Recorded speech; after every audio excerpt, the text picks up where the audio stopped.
ఓం శ్రీ మాత్రే నమః. ఇప్పుడు తెలియజేసే అంశము ఈ రాశి వారికి ఈ మాసం మొత్తం కూడా ఎంతో అనుకూలంగా ఉంది. ఉద్యోగం లేని వారికి ఉద్యోగం పొందే అవకాశం ఎక్కువగా ఉంటుంది.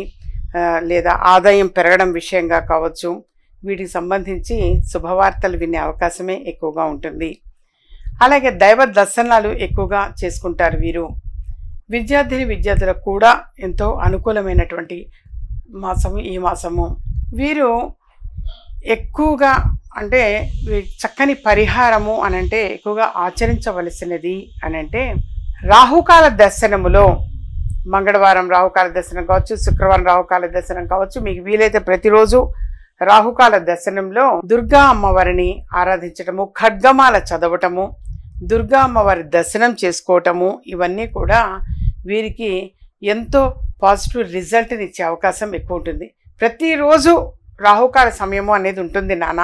ఆ రాహుకాల సమయంలో ఖడ్గమాల తప్పనిసరిగా పఠించండి.